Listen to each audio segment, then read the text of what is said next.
Want to listen to this Ivory Tower Boiler Room episode and all of our Ivory Tower Boiler Room episodes ad free? Head to our Patreon, patreon.com. That's patreon.com/Ivory Tower Boiler Room for $5 a month. You get all of our ad free episodes, our video interviews, and our bonus episodes. See you there.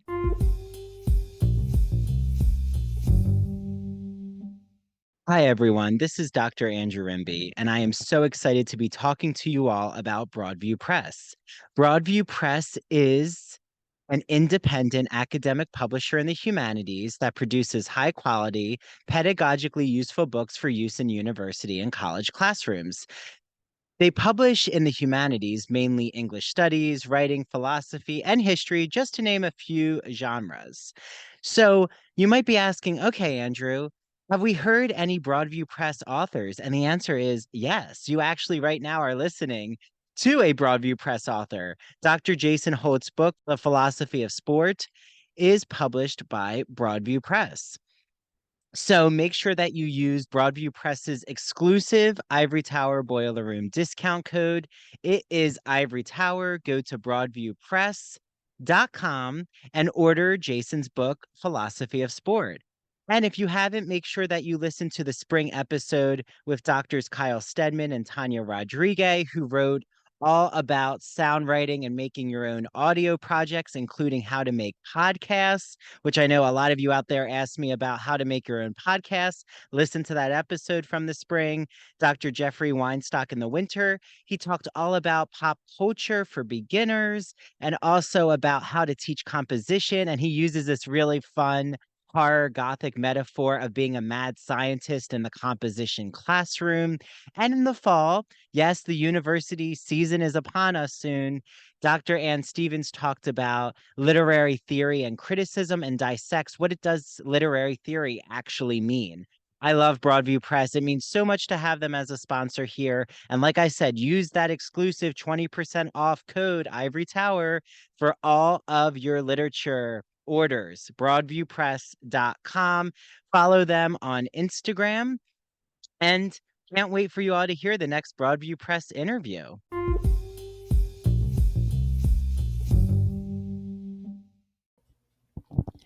And we are back. Welcome, everyone, to part 2 of my conversation with Dr. Jason Holt, who recently published a new edition of The Philosophy of Sport from Broadview Press.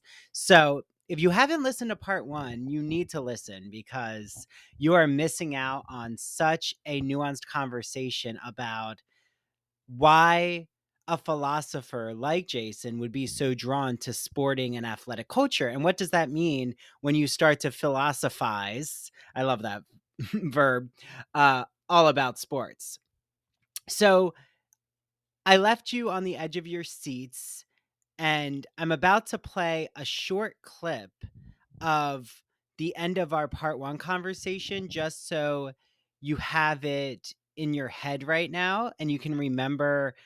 Oh, yes, that's right. That's where they ended together. So Jason's about to get into, as you can see from the title, a whole discussion about the ethics of gender, sexuality, especially transgender athletes, the LGBTQ community in sports. What does it mean to be out and gay in professional athletics and leagues in culture right now for sports? So there's so much that Jason gets into with me. I'm going to have you all listen to the end of our part 1 conversation. It's about a minute and a half, and then we're going to jump right into part 2. I hope you all are enjoying this episode and enjoy the rest of the conversation. You brought up ethics, and I'm not going to let it go because I think there's so many essays in philosophy of sport in the collection that are controversial, are definitely timely, are important questions, especially now when it comes to the inclusion of transgender athletes, which has been so polarizing. But I think it's where we need philosophers like you, Jason. We need those from the humanities who aren't being turned to. And I feel like that is a lack. in terms of these professional organizations? Like, why aren't they turning to philosophers to look into the ethics issues? And it can't, like, it's not an either or. Like, I feel like we're in this either or, like, either transgender athletes, like, carte blanche, go into a men's or a women's team, which again, we have binary gender teams. So that's a question about how are the binary gender teams working right now? Um, or do they go form their own team as a transgender team? But it's like, why are these our options? I find that there's not a lot of imagination happening, in my opinion. I agree. Part of the problem, at least when it comes to transgender athlete inclusion, is that no one seems to have a really good, plausible idea. Uh, Mm. just to back up a little bit, Yeah. sport ethics is the way in for most people to the philosophy of sport generally. So if people think philosophy of sport doesn't really make sense, we'll think, okay, sport ethics. Is it right or wrong to ban these substances? What's wrong with cheating? What kinds of cheating might not be so bad, etc. Um, Mm. why philosophers are being ignored by institutions is that institutions are often about something other than the welfare of those who feed into what generates income for them. You know, the NFL doesn't really care about CTE, right? Mm. I mean, that's a very cynical view, but it's a common view.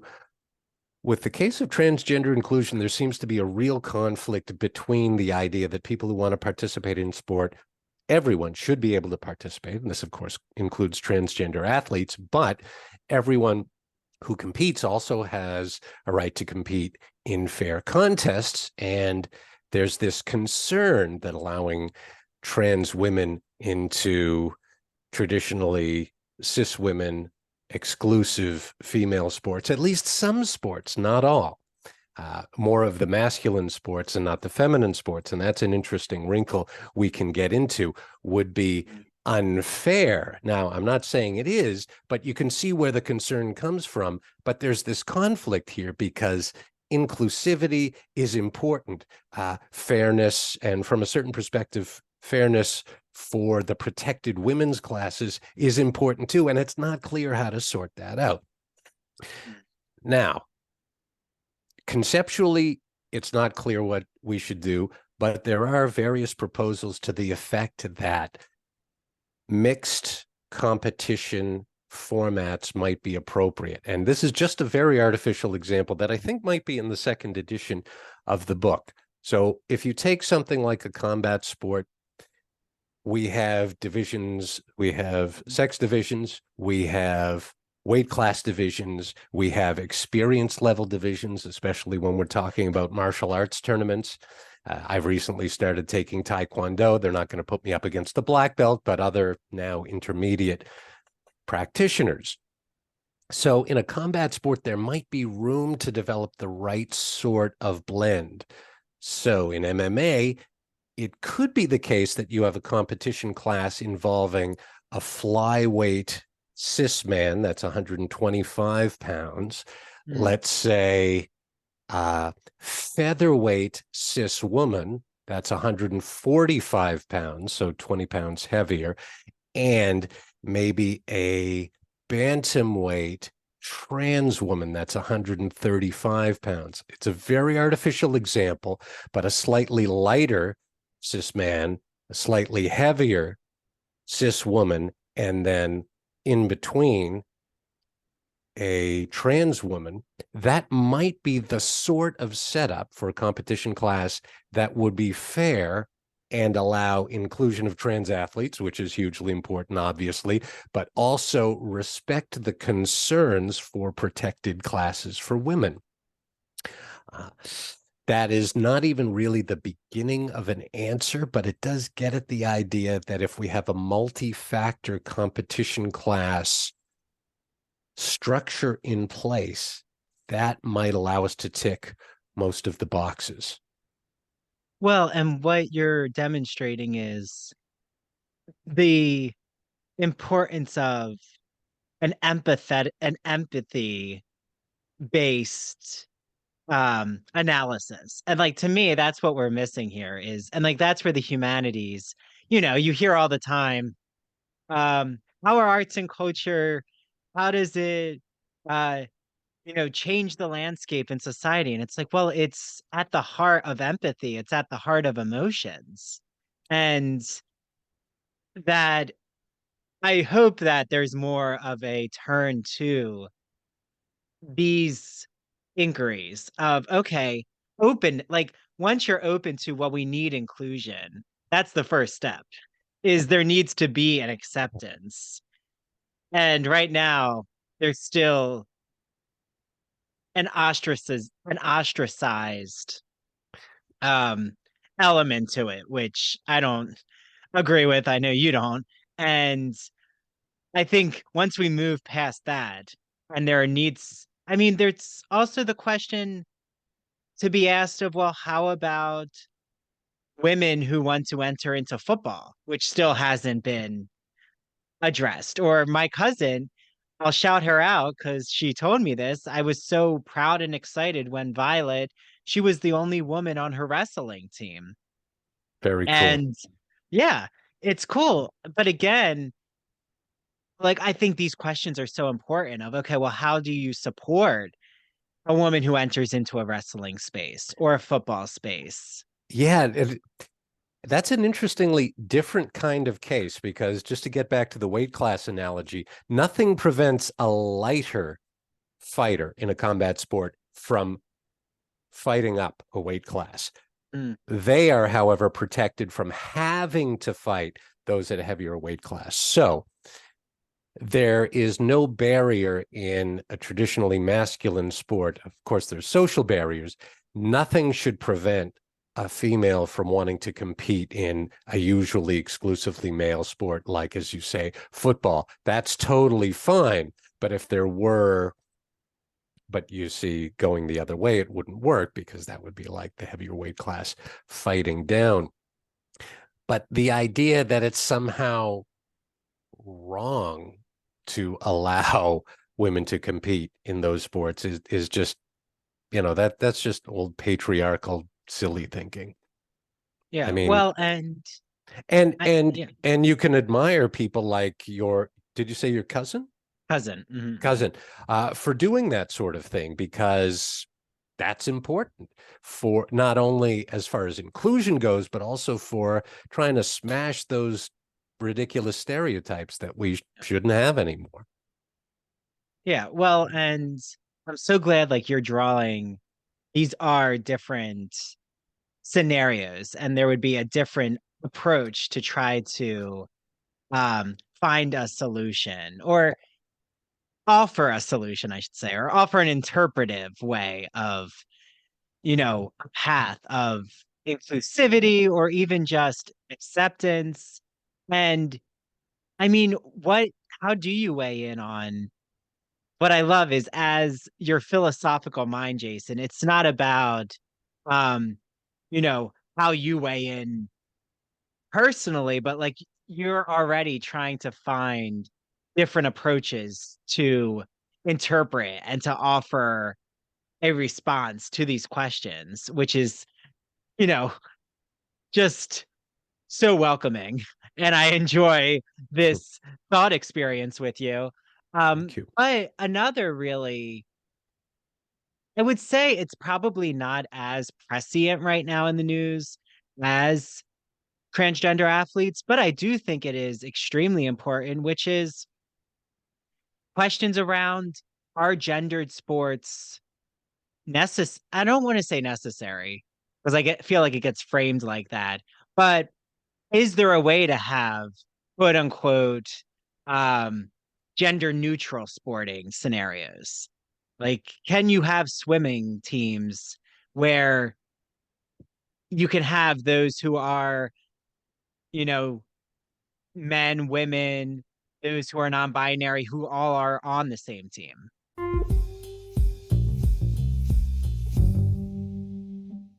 Hi, this is Andrew, and I'm interrupting what I know is an exciting ITBR episode to talk to you about one of our sponsors, the Gay and Lesbian Review. Discover new things about gay and lesbian literature, history, and culture with a subscription to the Gay and Lesbian Review, a bi monthly magazine of history, culture, and politics that publishes essays in a wide range of disciplines, as well as a slew of reviews of books, plays, and movies, and a number of special features, such as artist profiles and our popular art memo column. Each issue of the Gay and Lesbian Review brings you consistently intelligent, lively, thought provoking articles focused on a unifying theme, and it brings together the leading minds on the topic. You won't find a lot about the latest dating fads or fashion trends, but you will definitely find articles about online dating, like using Grindr as a social phenomenon, or even the gay influence on 20th century fashion. Did you know that I've actually interviewed 3 gay and lesbian review contributors? Make sure you listen to my Ignacio Darnad Breaking the Gay Code in Art episode, where Ignacio explains that key artistic figures like Michelangelo, Donatello, Thomas Eakins, J.C. Leyendecker, and Thomas Finland all have really explicit homoerotic artwork. And then head on over to the next episode where I talk with Dr. Vernon Rosario about LGBTQ psychiatry and how homosexuality got depathologized. And our most recent episode was with the Gay and Lesbian Review's literary editor, Martha E. Stone, and she talks about what LGBTQ literature you should be reading this summer, and also how to become a contributing writer and a reviewer for the Gay and Lesbian Review. To subscribe, visit glreview.org. That's GLREVIEW.org. Click subscribe and enter the promo code ITBR to receive a free copy with any print or digital subscription. And as an added bonus, you also receive online access to all of the Gay and Lesbian Review's archived issues. All of them. Okay, enjoy your reading, everyone.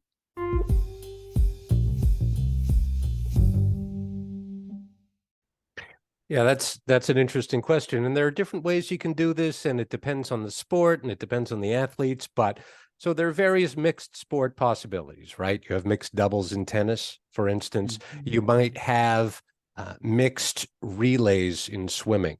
So you have an IM, and 2 of the swimmers have to be women, 2 have to be men. And we're not talking about trans athletes or intersex cases yet, but that's one area. There are also, dependent on the type of sport, because in some sports men appear to have definite physiological advantage. In other sports, women do. I mean, men don't even do the balance beam in gymnastics, right? Because women have hegemony there. So designing new sports, but also focusing on old sports where you don't get that sort of advantage either way. So equestrian events, for instance, there's no advantage either way. You could argue that various target shooting sports shouldn't be divided by sex. So there are lots of unisex sports out there. But even when it comes to, say, something like swimming, there's a certain point when it comes to endurance swimming where women catch up with and even take over from men. And this goes for running too, or at least where the male advantage is reduced to effective zero, if not actually overcome, because of those physiological differences that advantage men in less demanding endurance sports. So if we focus more on changing sports to that, ultra marathoning is an example here, then it becomes much more interesting. So I'm certainly not the first philosopher to suggest this. Jane English, way back in the, I think, late 70s, early 80s, suggested that one way to get gender equity or equality, she was talking about equality at the time, in sport is to create new sports where both sexes have comparable potential, where neither sex has an obvious advantage. And that's great. We should be creating new sports, or we should be modifying the sports that exist so that these advantages, or at least in many cases, so that these advantages aren't as important. Yeah. Well, and what is that Olympic sport? Because now I'm thinking, like, I was trying to wrap my mind around, are there mixed gender sports? But in the Olympics, there is that on the ice. What is the one where Curling? curling? Yes, I think Yeah. that's mixed Yeah. gender. Yeah. Um, That's definitely a case where, I mean, sometimes you do have men's teams and women's teams, but I mean, there's nothing inherently masculine or feminine, and there's no obvious physiological advantage either way when it comes to curling or other precision sports, riflery, darts, mhm. uh, billiards, what have you. Well, but this is where you're offering so much imaginative possibility, and this is what I hope everyone is starting to um embrace is it does take that leap of, oh, okay, let's try it. And that's where the Olympics or right, it all comes down to corporatization and dollars Yeah. and um like why I don't remember mixed um like a mixed gender tennis match in Olympics. Oof. I know there are mixed doubles events. It's interesting that the mixed doubles and the men's and women's doubles tend not to be as popular as the singles, which is interesting, men or women. And that's certainly curious. But if you think of other cases, so figure skating, whenever you have pairs or an ice dance team, you invariably have one of each. But again, maybe that's wrong too. Maybe that should be open to two men or two women. Yeah, they started to do that in ballroom dancing. Like now they're same sex pairs. And I mean they Yeah. right and Dancing with the Stars has done it and it But takes that type of dance culture was very resistant to that for a whole long time. yeah, But it's well good and to, talk yeah. Sorry, I was gonna say, and um I studied ballet when I was younger and talk about even though people assume that the men in ballet, there's a queer acceptance. Actually, when it comes to what's on the stage, it's not true. Like, especially with Balanchine and his style, it was male female centered on couples. Like there it wasn't really an opportunity for same sex pairing huh, in that's ballet. interesting. Okay, so including queer dancers is one thing, but Yes. presenting queer narratives in dance another. Okay, yeah, I get Yeah. that. They there started to be more of that approach, especially from what I've seen with newer choreographers. Well, it's about So time. It's about yeah, time. yeah. Well, and a lot of choreographers in ballet are actually men, and there's not a lot of female choreographers, which is a whole other dynamic. Right. I mean, Um, there's some prominent females in the history of dance choreography, but not nearly as many. And yeah, well, then there's the code of personality with like Balanchine, and yes. yep. Um, y- And the fact that ballet is really unhealthy for a lot of people to participate in. I mean, talk mhm. about injuries. Yes, yes. Well, do you have another 10 minutes? Is that okay, Jason? Absolutely. And for everyone out there, I did find it's actually fascinating the etymology of sport. It actually comes from Old French in the 1300s, and it was desport, which mean um, or desport, which meant pleasant pastime or leisure. So that's That the base. That doesn't surprise me because when you look at early English uses of the term in Shakespeare, for instance, it seems to be a synonym for fun and games, or also a euphemism for sex. But of course, Mhm. sex as sport as fun, of course it would be. So Yeah, yeah, well, that makes sex and perfect sense. eroticism is like gymnos actually meant nude.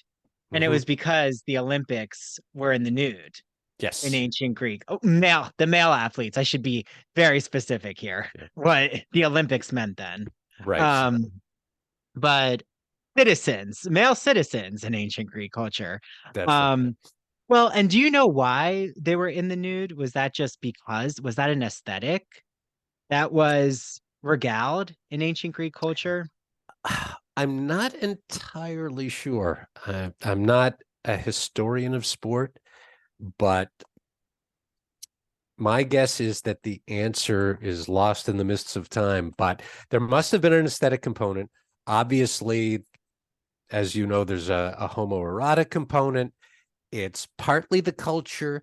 It's partly the fact that you would have to strip down, at least to a significant degree, to engage in certain activities, uh, to facilitate certain extensions and flexions and so on. So you could see that just being the extreme, right? If Mm, less clothing is better, then best must be none at all. mm. Well, and right, their bodies become the spectacle too. Like this, well, it reminds me of bodybuilder culture and the physique Mm-hmm. magazines. And I mean, who were the major consumers of 70s physique magazines? Well, it's not surprising they were gay bi men, just Yep. like Playgirl. I mean, Sure. Yep. so but it's the conundrum. Like, if I was writing, I'm not saying I'm doing this, right? I've just finished my dissertation, so let me get that out into the ether, Jason. But I've Okay. always been fascinating of doing um like homoerotic gym text, or I feel like there's so much that could be tapped Oh, yeah. into homoerotic sports, and especially that gym culture and the like gym bro phenomenon, or even the derogatory meathead, for example, is really all about almost this narcissist mythological view of the male body, or like comparing yourselves to other men. But at the same time, the most contact sports like football, for example, tended to have the more homophobic culture around them, Yep. but not in the lock. Like, it was all coded homophobia because of the homoerotic touch. I mean, it's just fascinating. I feel like there's so many questions there.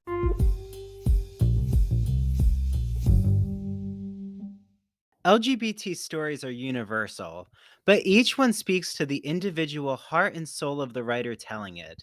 Do you have a story to tell? Or have you been moved recently by an LGBT book, film, painting, television show, or other form of media? Then the Gay and Lesbian Review wants to hear from you.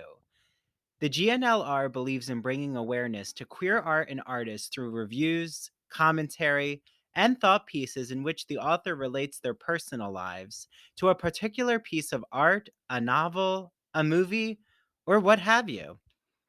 In addition to the print magazine, the GNLR also publishes articles on its blog as well as personal essays on its popular Here's My Story section on glreview.org. That's glreview.org. To learn more about submitting an article for the GNLR, visit their writer's guidelines. The link is located at the bottom of the homepage. And if you have any questions, email publisher Stephen Hemrick. That's STEPHEN.HEMRICK at glreview.org. The GNLR and its readers can't wait to see what you have to say. Hi, everyone. This is Andrew, and I am interrupting what I know is such an exciting Ivory Tower Boiler Room episode to tell you all about one of my favorite podcasts. It's called That Old Gay Classic Cinema, and it's hosted by Christian Garcia. Christian is joined with guest co hosts to talk about classic cinema films that we know and love, and he analyzes them through a queer lens. So he's talked about The Sound of Music, Alfred Hitchcock, The Wizard of Oz, Sleeping Beauty, 101 Dalmatians, and recently Hello Dolly. I actually was on his first ever episode to talk about my love of The Sound of Music and playing Captain Von Trapp in my high school musical.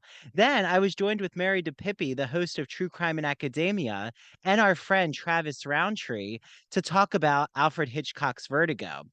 Mary just had Christian on True Crime in Academia to talk about female poisoners, including the evil queen from Snow White and actual real life female poisoners. So, Christian's podcast is the best. You must add it to your listen list. After you listen to this episode, make sure you head over to That Old Gay Classic Cinema on Apple and Spotify. Make sure you follow him on Instagram at That Old Gay Classic Cinema. And he's also on TikTok. Don't forget TikTok. Okay, I can't wait for you all to listen to That Old Gay Classic Cinema. And now back to the Ivory Tower Boiler Room. Hey, Ivory Tower Boiler Room listeners and true crime friends. You've heard me gush over this incredible woman and her beautiful products. I'm talking about Mandy Made It. Mandy makes customized and original crochet and pre-cut goods. They are the perfect, unique, one-of-a-kind gift for literally anyone in your life. And she makes incredible home decor. I still have my pumpkins that I put out every fall. I just love them. Check her out on Instagram at MANDEE Made It, or search Mandy Made It on Facebook. To order, just slide into her DMs, and if you mention the Ivory Tower Boiler Room, you will receive a free personalized gift with your first order. So, go on Instagram and look up at Mandy Made It, and Mandy is spelled MANDEE. Again, her handle is at Mandy Made It, Mandy spelled MANDEE, and order today.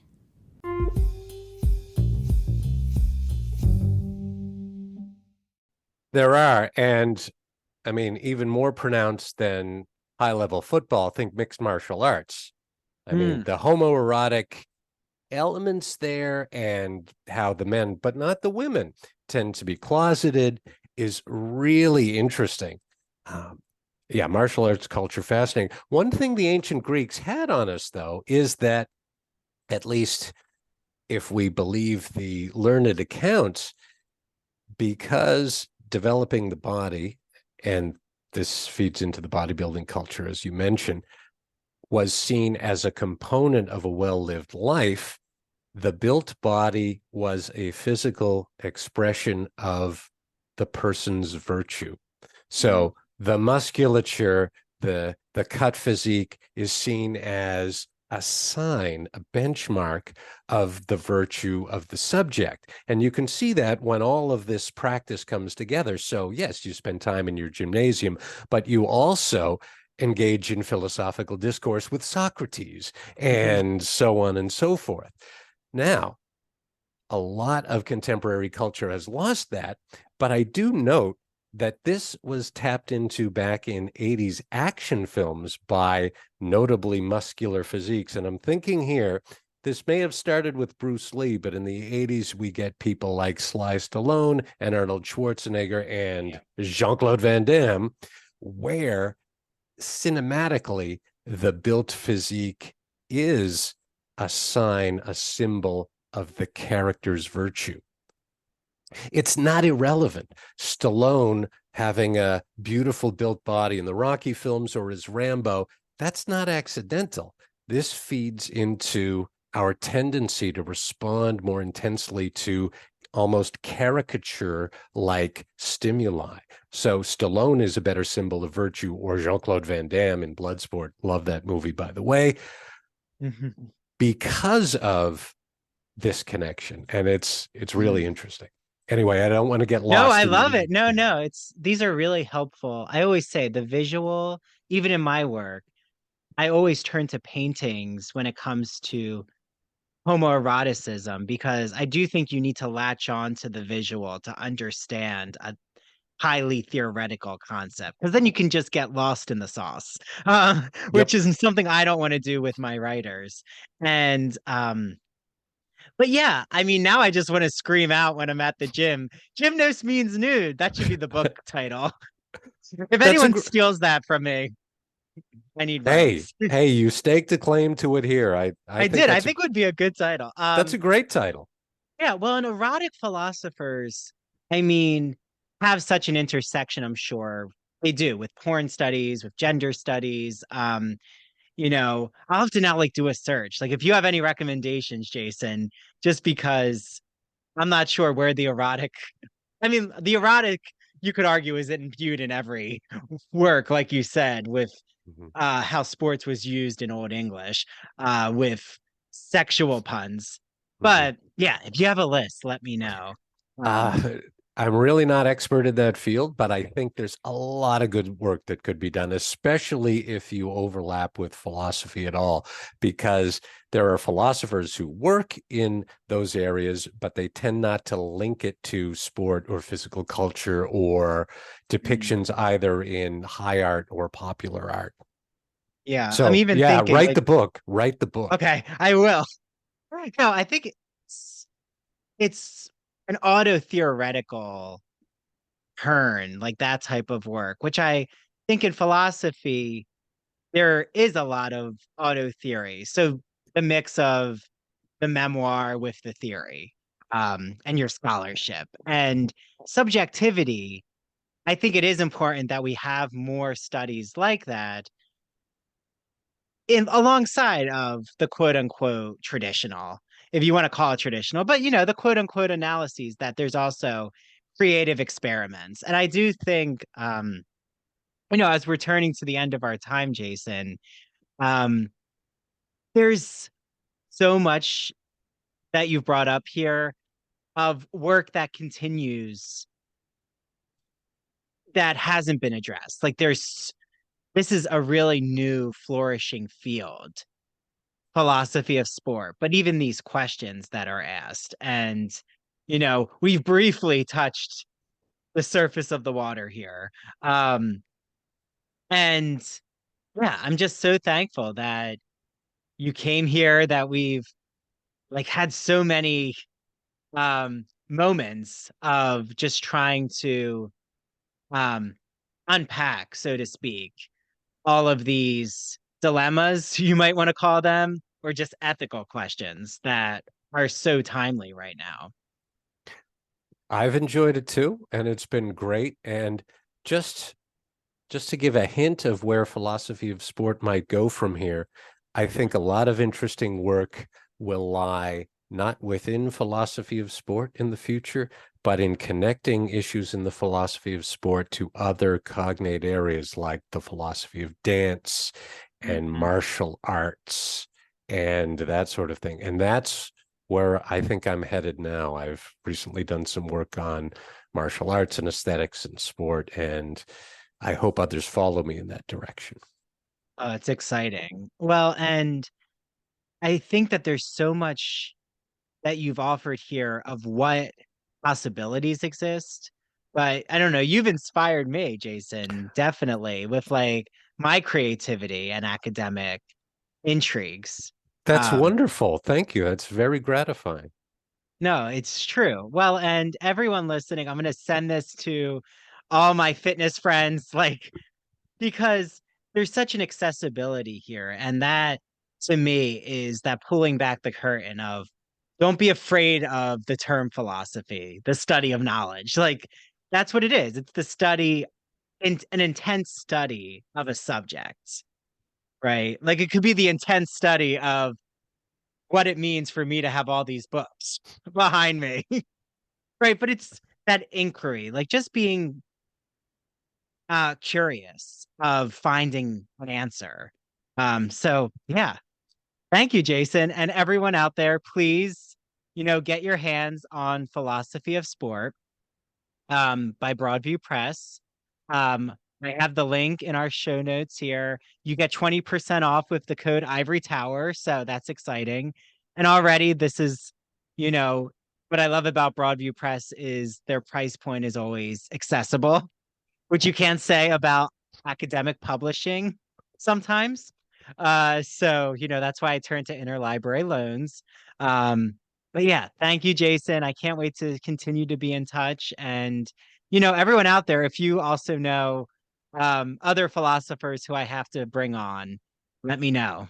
Especially, now erotic philosophers. I feel I'm having some of those conversations in literature fields, but um, yeah, they're out there. I mean, Michelle Foucault, is one of many. Okay, thank you, Jason, and bye to everyone out there. And have a good day, Jason. Thanks, Andrew. It's been a real pleasure. I hope we can continue the conversation.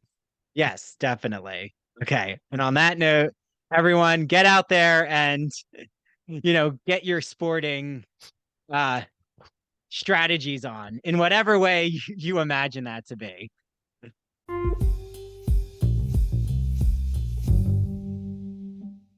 Thank you so much for listening to the Ivory Tower Boiler Room. This is Andrew Rimby, the host and director of the Ivory Tower Boiler Room podcast. I am joined with Mary DePippi, our chief contributor and host of True Crime in Academia. Please, if you're not, make sure that you follow the Ivory Tower Boiler Room and True Crime in Academia on Instagram and Twitter and TikTok too. Remember our TikTok. That's where all the exciting video clips are posted. Make sure that you join our Patreon if you want more Ivory Tower Boiler Room and True Crime in Academia content. All the video interviews are on our Patreon. All of our bonus episodes are on Patreon. And it just means so much for you to join for $5 a month. You unlock all of our bonus episodes. And also, it just helps support the Ivory Tower Boiler Room. Thank you so much for giving Mary and I a needed jolt of caffeine for coffee. Thanks for the $5. Head to patreon.com/Ivory Tower Boiler Room. We cannot wait for you all to listen to our summer season. There are so many exciting episodes. And we're also celebrating 3 years of the Ivory Tower Boiler Room podcast. So, without further ado, thanks for listening. Make sure you listen to the next episode next week and have a wonderful summer season, everyone. Okay, bye now.